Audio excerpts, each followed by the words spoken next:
students. Today we can start with applications of matrices. Solution of linear equations. We can find solution of linear equations. Now consider linear equations as in two variables x and y. a1x plus b1y is equal to c1. Second equation a2x plus b2y is equal to c2. ही दोन linear equation आपल्याला सोडवायचे आहेत. या अगोदर पण ही linear equation तुम्ही सोडवलेली आहे. आता इक्वेशन सोडवायचं म्हणजे कशाची व्हॅल्यू काढायची x आणि y. हे काय व्हेरिएबल आहे. आता यापूर्वी आपण ही दोन इक्वेशन कशी सोडवलेली आहेत तर दोन्ही इक्वेशन काय करतो आपण एकाखाली एक लिहून कुठल्या पण एका व्हेरिएबलची व्हॅल्यू सारखी करून ऍडिशन किंवा काय करतो सबट्रॅक्शन. त्याच्यामधून तुम्हाला एक व्हेरिएबलची व्हॅल्यू मिळेल. ती व्हॅल्यू तुम्ही कुठल्या पण एका इक्वेशन मध्ये पुट केली की दुसरा व्हेरिएबल त्याची व्हॅल्यू आपल्याला मिळते. आता आज आपण ही लिनियर इक्वेशन जी आहे ती मॅट्रिक्स मेथडने सोडवणार आहोत. How to solve it? We can write matrix form of given equations as ax is equal to b. How to write a? First row, first equation x and coefficients of x and y. Second row, second equation coefficients of x and y. बघा a कसा लिहायचा तर पहिलं जे equation आहे त्यातले x आणि y चे कोएफिशियंट्स. दुसरा रो दुसऱ्या इक्वेशन मधले x आणि y चे कोएफिशियंट्स. This matrix is called matrix of coefficients. Now x is matrix of unknowns की ज्याची व्हॅल्यू तुम्हाला फाइंड आउट करायची आहे और matrix of variables. We can write it as column matrix x y. B matrix of constants. Right ला जे constant आहे त्याचा काय लिहायचं आहे कॉलम मॅट्रिक्स. आता तुम्हाला जे एक्झाम्पल असेल ते 2 व्हेरिएबल्स असेल किंवा 3 व्हेरिएबल्स. आता 3 व्हेरिएबल असतील तर तुम्हाला किती इक्वेशन असणार 3 इक्वेशन असणार आहेत. 3 व्हेरिएबल x y z. मग तुमचा a जो आहे मॅट्रिक्स ऑफ कोएफिशियंट्स हा कसा येणार 3/3 चा असेल. x हा त्याच्यामध्ये 3 व्हेरिएबल असतील x y z. b matrix of constant 3 constant असतील c1 c2 c3. आता फॉर एक्झाम्पल एखादा कॉन्स्टंट तुम्हाला लेफ्टला दिला तर तो गिवन इक्वेशन लिहिताना तो तुम्ही कुठे घ्यायचा आहे राईटला घ्यायचा आहे. आता तिन्ही मॅट्रिक्स बघा a is called matrix of coefficients, x is called matrix of unknowns or matrix of variables, b is matrix of constants. There are two methods of solving these linear equations. First method is method of inversion. Second method is method of reduction. Today we see first method, method of inversion. In this method, first write matrix form Ax is equal to b. Matrix form of given equations. Pre-multiplying by A inverse. Now what is mean by pre-multiplying? तर इक्वेशनच्या left साइडला दोन्ही बाजूला left साइडला कशाने multiply करा a inverse. a inverse into ax is equal to a inverse into b. Now a inverse into a, it is unit matrix I into x is equal to a inverse into b. Therefore x is equal to a inverse b. आता x ची value माहिती आहे आपल्याला column matrix x y. a inverse आपण calculate करायचं आहे आणि b matrix of constants. आता इथे तुम्हाला ह्या मेथड मध्ये a इन्व्हर्स कॅल्क्युलेट करायला लागणार आहे. त्यासाठी तुम्ही इन्व्हर्स करण्याच्या दोन मेथड बघितलेले आहेत. एक इलेमेंटरी ट्रान्सफॉर्मेशन मध्ये रो आणि कॉलम आणि दुसरी जी मेथड आहे ती कोणती ऍडजॉइंट मेथड. त्यापैकी तुम्ही कुठलीही यूज करू शकता. आता प्रत्यक्षात त्याचे एक्झाम्पल बघा. आता एक्झाम्पल कसं असणार आहे तुम्हाला solve the following equations by method of inversion. त्याच्यामध्ये तुम्हाला 2 व्हेरिएबल्स एक्झाम्पल असेल किंवा 3 व्हेरिएबल्स. आता पहिल्यांदा आपण 2 व्हेरिएबल असणार एक्झाम्पल बघूया. First x plus 2y. x plus 2y is equal to 2. Second 2x plus 3y. 2x plus 3y is equal to 3.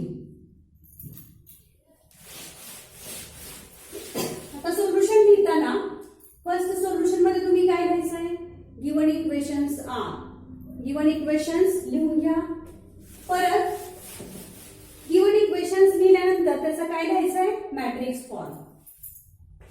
Now we have matrix form as Ax is equal to B. How to write A? First equation, first row काय येणार? First equation x, y, coefficients of x and y. X coefficient 1, y coefficient 2. Second row, second equation, coefficients of x and y. 2, 3. X column matrix of two variables x, y. B matrix of constants. Right ला जे constant आहे त्याचा काय लिहायचा? Column matrix. We can write first matrix form. Then again write matrix form. We have Ax is equal to B. Pre-multiplying by A inverse. Pre-multiplying by A inverse. A inverse into Ax is equal to A inverse into B. A inverse into A I into X is equal to A inverse B. Now I unit matrix value 1. Therefore X is equal to A inverse B. Write down this is equation 1. Now in this equation we know X column matrix x5. We have also known B matrix of constants. It is also column matrix. Now we can find A inverse. आता A inverse काढण्यासाठी तुम्ही कुठलीही method वापरू शकता. Elementary transformation वापरू शकता किंवा adjoint. शक्यतो ऍडजॉइंट मेथड यूज करा म्हणजे तुम्हाला लगेच इन्व्हर्स काढता येईल आणि चुकण्याची शक्यता पण कमी आहे. To find A inverse. आता ऍडजॉइंट मेथडने आपण इन्व्हर्स काढणार आहे. त्याच्यामध्ये तुम्हाला फर्स्ट कशाची व्हॅल्यू पाहिजे? Determinant of A. Now determinant of A is equal to determinant आता बघा first row 1 2 second row 2 3. therefore determinant of A is equal to 1 into 3 minus 2 into 2 4 3 minus 4 minus 1. आता ते तुम्ही काय लिहायचं आहे? which is not equal to 0. therefore A inverse exists. आता determinant काढला. आता राहिली कशाची value? Adjoint. To find adjoint of A. A11 cofactor upon 11 from first row first column. मग त्याच्यामध्ये तुम्हाला साइन बघायचा आहे. 1 plus 1 2 even number sign plus. Now it is cofactor of 1. It is equal to 3. A12 आता 1 plus 2 3 odd number आहे. Sign minus. A12 cofactor upon 11 from first row second column म्हणजे 2 चा कोफॅक्टर sign minus आलं. 2 चा minor किती आला? 2. Minor of 2 is equal to A21 sign minus 2 plus 1 3 odd number sign minus. Now minor of 2 it is equal to 2. A22 sin plus minor of 3 1. Now adjoint. Therefore adjoint of A is equal to. आता बघा कोफॅक्टर काढल्यानंतर direct तुम्ही adjoint लिहायचं आहे. आता adjoint म्हणजेच काय? Transpose of cofactor matrix. आता इथे आपल्याला सोल्युशन काढायचं आहे. त्यामुळं कोफॅक्टर मॅट्रिक्स नाही लिहिला तरी चालेल. लिहिला तरी चालतोय, नाही लिहिला तरी चालतोय. Adjoint of A. तर तुम्ही डायरेक्ट ऍडजॉइंट कसा लिहायचा आहे?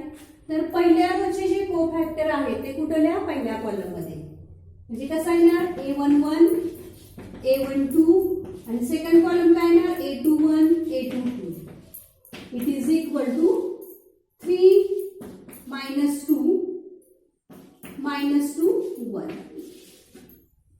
बघा इथे एक स्टेप आपण कमी केलेली आहे कारण इन्व्हर्स मध्ये ती स्टेप पाहिजेच तुम्हाला. इथं नाही घेतली नाही तरी चालते. कुठली? Cofactor matrix. Now it is adjoint and now A inverse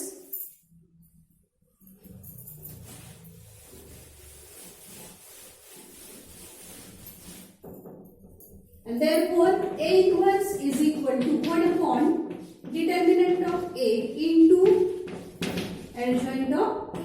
Therefore A inverse 1 upon determinant ची व्हॅल्यू किती आलेली आहे, determinant of A -1 into adjoint 3 -2 -2 1.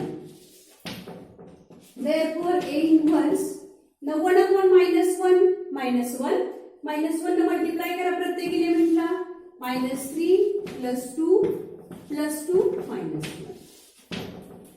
आता हा जो A इन्व्हर्स तुम्ही काढलेला आहे तो कशामध्ये पुट करा, पुट इन इक्वेशन 1. इक्वेशन 1 काय आहे, x is equal to A inverse into B. Right column matrix xy is equal to A inverse -3 2 2 -1 and into B matrix of constants. Right ला जे constant आहे 2 3. आता तुम्ही A inverse काढल्यानंतर काय लिहायचं आहे, therefore equation 1 becomes, this is equation 1, value of x A inverse B.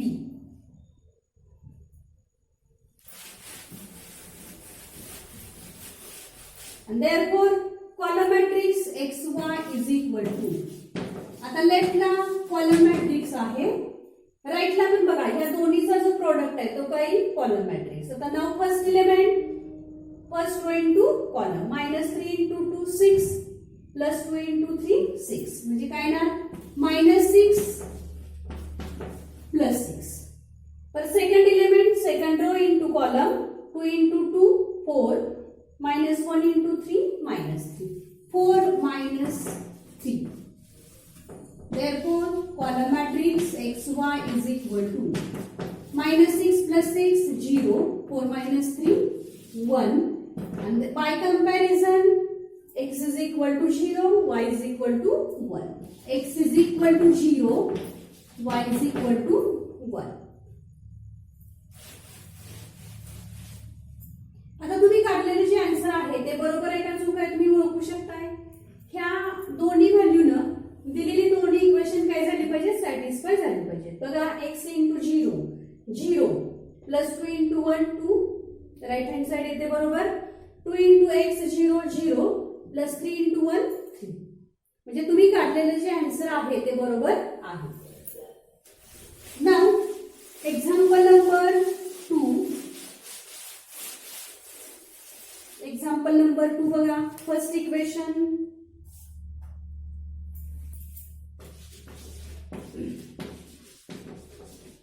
(5x - y + 4z is equal to 5). Second equation 2x + 3y 2x + 3y plus 5z is equal to 2. Third equation 5x - 2y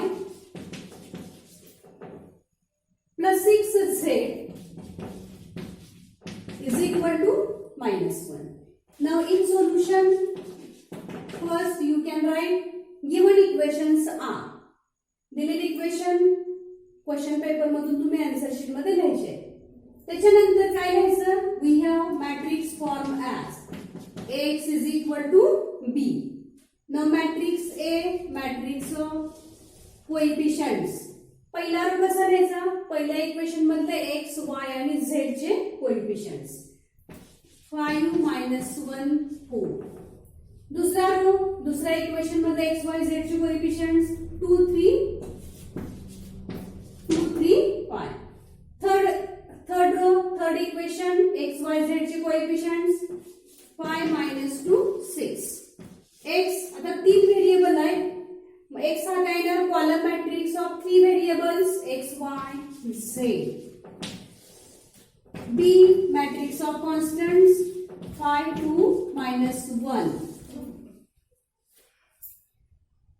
परत equation परत matrix form मध्ये we have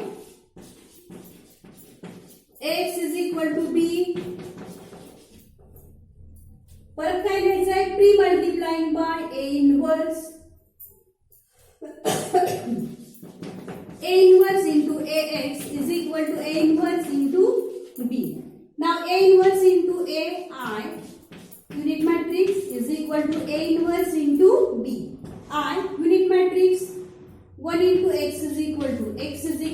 A inverse into B. Write down this is equation 1. आता इथे तुम्हाला x माहित आहे, b माहित आहे, राहिली कशाची value? A inverse. Now to find A inverse,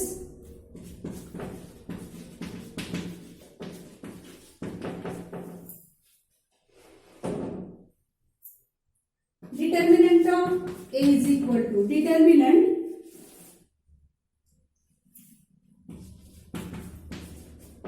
परत बघा determinant first row 5 minus 1 4, second row 2 3 5, third 5 minus 2 6. Therefore determinant of A is equal to, आता determinant ची व्हॅल्यू तुम्हाला सगळ्यांना काढता येते. 5 * किती येणार? 3 * 6 18 मायनस मायनस काय होणार? प्लस 10. बघा 3 * 6 18 minus minus plus 10 is equal to 28. Second element minus minus काय होणार? Plus 1. 1 * 2 * 6 12. 12 minus 5 * 5 25 is equal to minus 13 आणि plus 4 * 2 * 2 minus 4 minus 15 minus 19. Therefore determinant of A is equal to, now 5 into 28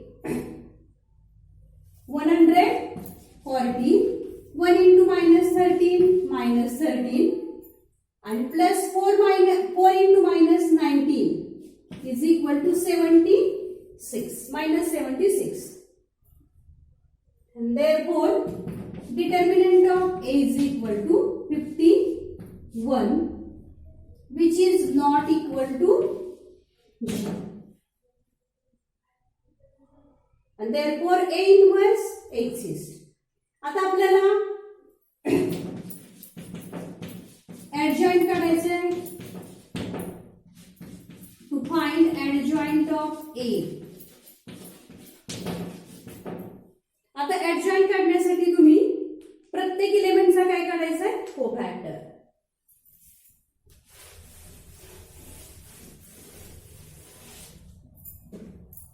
A11 is equal to, आता इथं sign, आता बघा example थोडंसं मोठं आहे त्यामुळे जेवढं कॅल्क्युलेशन तुम्हाला इथं कोफॅक्टर मध्ये कमी कर, डायरेक्ट तुम्ही एलिमेंट लिहू शकताय कोणता येतोय तो. आता बघा A11 साइन 1 + 1 साइन प्लस आलं. आता 5 चा मायनर 3 * 6 18 मायनस मायनस काय होणार? Plus 10 is equal to 28. A12 1 + 2 3 odd number आला, साइन मायनस. आता delete second row, first row second column. 2 * 6 12, 12 minus 5 * 5 किती आले? 25. 12 minus 25 किती आले? minus 13 आणि मायनस मायनस काय होणार? प्लस 13. आता हे जे मायनस आहे हे असं फिक्स आहे कोफॅक्टर मध्ये. परत A13 sin 1 + 3 4 sin plus, delete first row third column. 2 into minus 2 minus 4 minus 15 minus 19. Next A21 sin minus, delete second row first column minus 6 minus minus क्या होना? 2 into 4 8 minus 6 plus 8 minus 6 plus 8 2. A22 sin plus,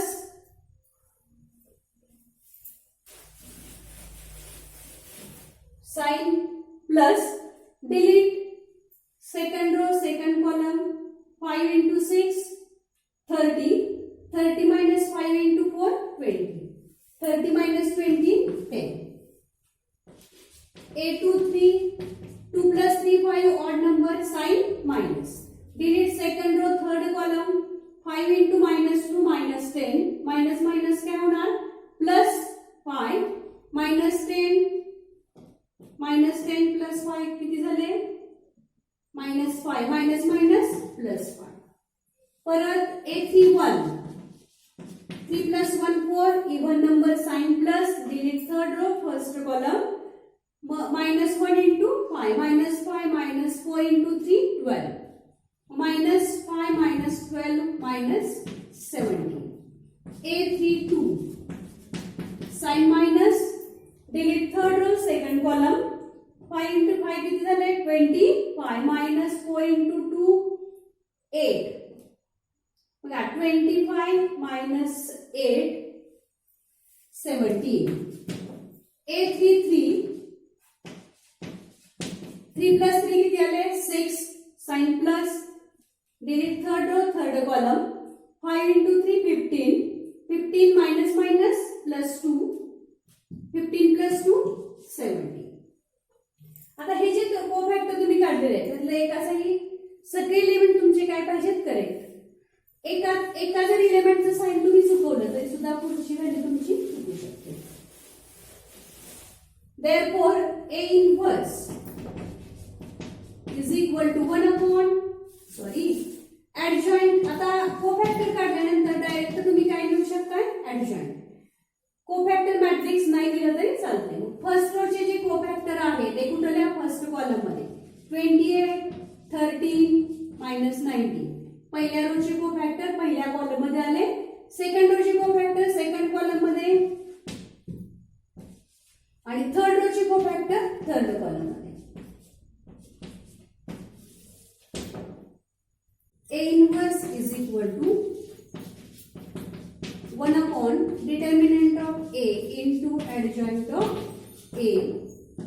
Therefore, A inverse 1 upon determinant 1 upon 51 into adjoint 28 minus 2 minus 17 13 10 minus 17 minus 19 5 17. आता ही जी value आहे ती कशामध्ये put करायची आपल्याला equation 1 मध्ये मग आता आपले इक्वेशन 1 काय आहे बघा x is equal to A inverse into B x column matrix x y z is equal to A inverse 1 upon 51 into matrix 28 minus 2 minus 17 13 10 minus 17 minus 19 5 17 into B column matrix of constants 5 to minus 1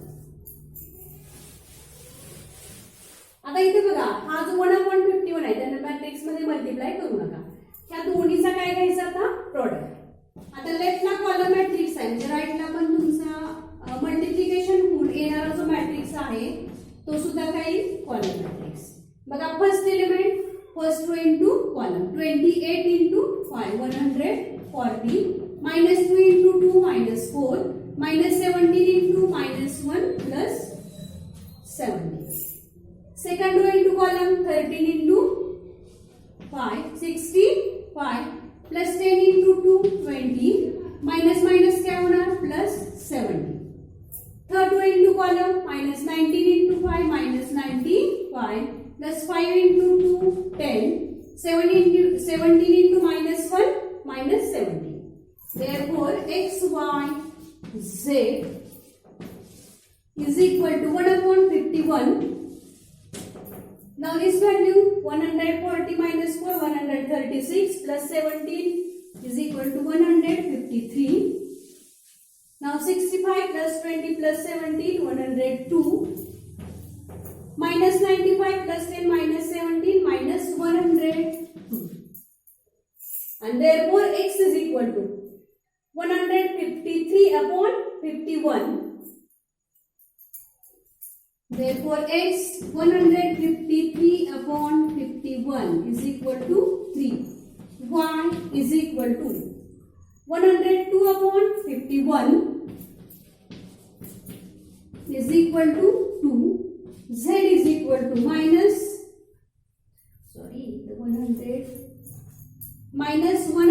102 minus 102 upon 51 it is also 2 into minus is equal to minus 2 therefore value x is equal to 3 y is equal to 2 z is equal to minus 2 आता तुम्ही काढलेले answer बरोबर आहे का चूक आहे कसं ओळखू शकताय तर ह्या तीन व्हॅल्यू दिलेले इक्वेशन 3 इक्वेशन आहेत त्याच्यामध्ये पुट करा. तिन्ही इक्वेशन सॅटिस्फाय झाली पाहिजे. मेथड लक्षात आली का? Now in next lecture we can see method of reduction. Now we can stop here.